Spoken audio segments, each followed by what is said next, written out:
Hey everyone, it's Neil here from Post to Post. Thanks for joining me today. Wow, what a week it's been. So many incredible trades, so many trades that we never expected. I mean, we did expect a few, I think, but not the amount of impactful trades that have happened.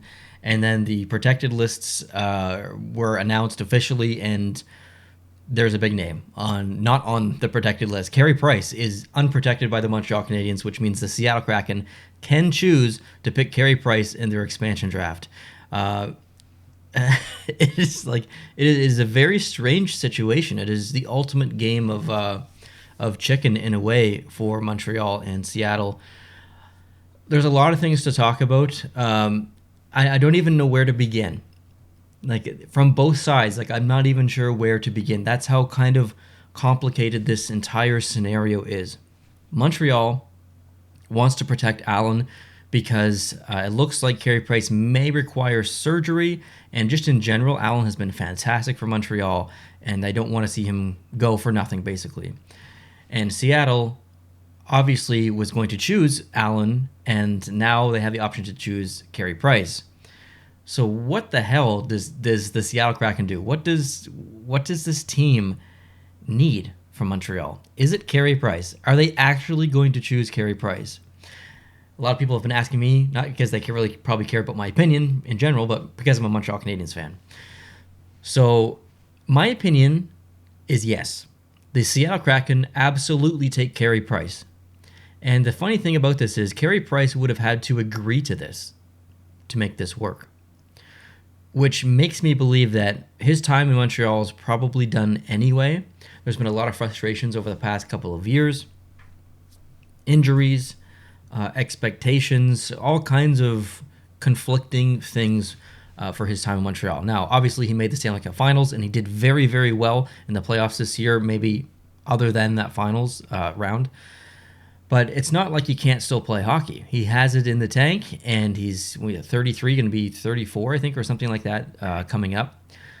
So, yeah, he's in the last half of his career, but he's still playing very well. He still can contribute.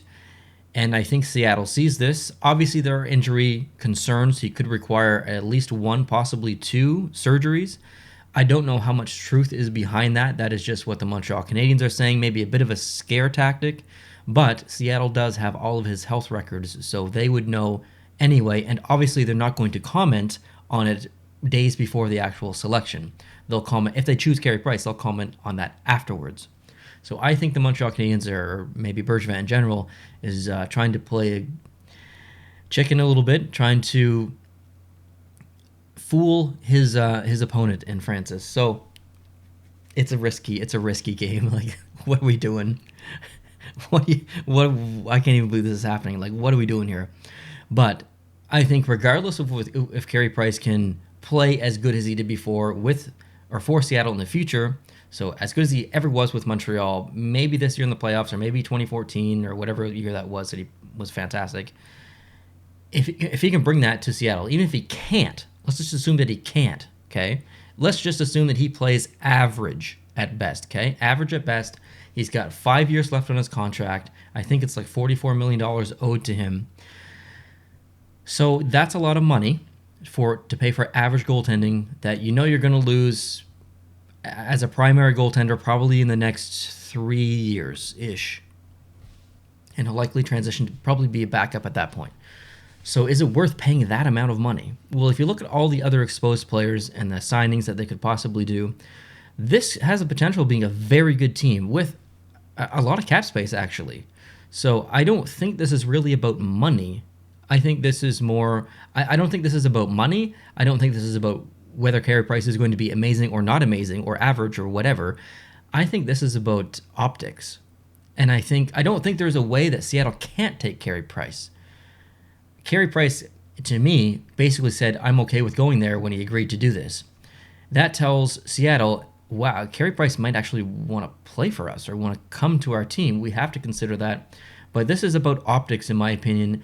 You're bringing in one of the best goaltenders in NHL history, one of the most popular players in general in the NHL. You have that ability to bring him into your team and be the face of your franchise, a lot like Fleury was for the Vegas Golden Knights. And look what that did for their brand. Look what that did for their fan base in that city. It was incredible. Seattle has that same opportunity, but with Carey Price. It doesn't even matter how well he plays. Just bringing him in, he immediately becomes, the favorite player of 80% of the fan base, and they're incredibly excited to have his name all over the city, posted on billboards and everything. He's a very humble person. He's a very respected person in the industry, in the game. And what better person could lead your franchise and be a really good ambassador for your franchise and for your city than Carey Price? And then you have to take into consideration his wife is from Washington, if I'm not mistaken. And then you have to take into consideration that I'm pretty sure Carey Price played junior in Washington State. And then you have to take into consideration that Carey Price grew up not far from Washington, just across the border in British Columbia. So this all aligns for me optically. I think Carey Price wants to go to Seattle. I'm pretty sure him and his wife actually spend time in Washington during the offseason.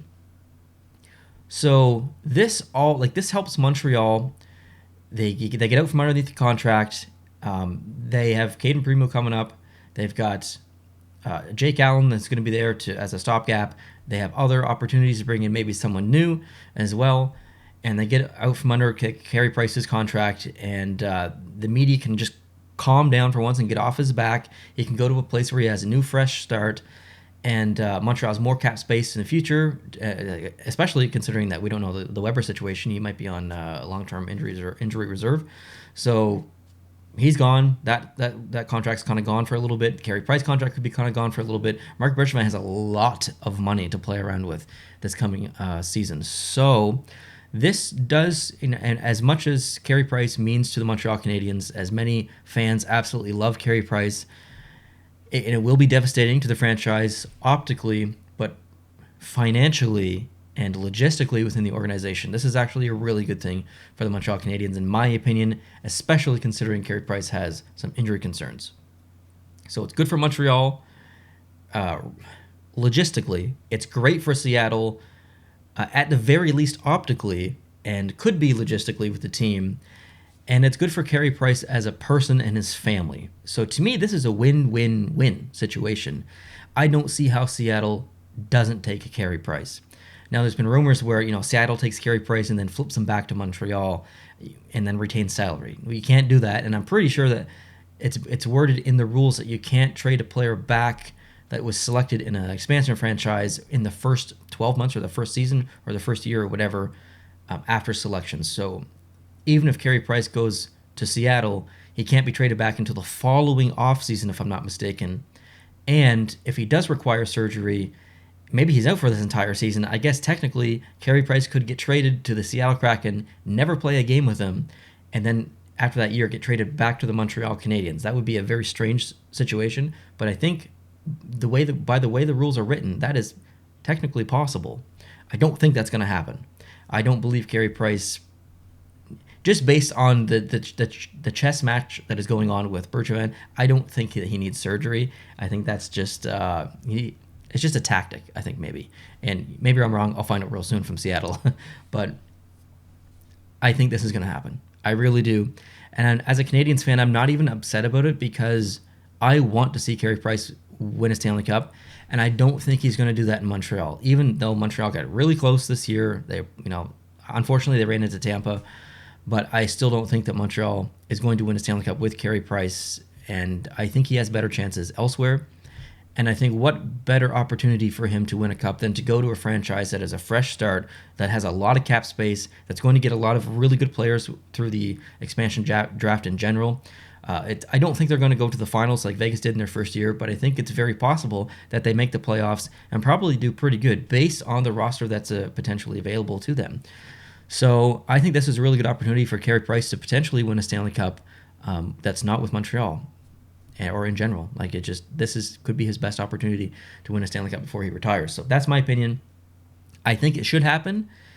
And obviously there's a part of me who doesn't think it should happen. I don't want Carey Price to leave my team, but the majority of me, yes, I think this should happen, and I think it will happen.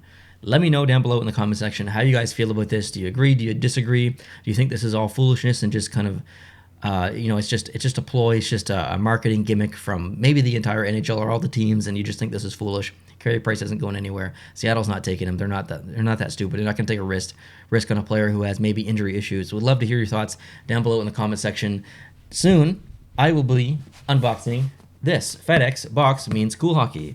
There's a hand-stitched jersey in here, and then over here, hand-stitched jersey from Cool Hockey in here, and then in this bag, there are 2 Adidas jerseys as well. So 4 jerseys here to unbox coming up on the channel. So if you're not subscribed, we'd love it if you could hit the subscribe button. After this video, I'm going to post a video about the Seattle Kraken jersey because there's news on that, and we're going to look at the jersey, kind of dissect it a little bit, and give our opinions and go from there. So we'd love to have you on board if you're not subscribed.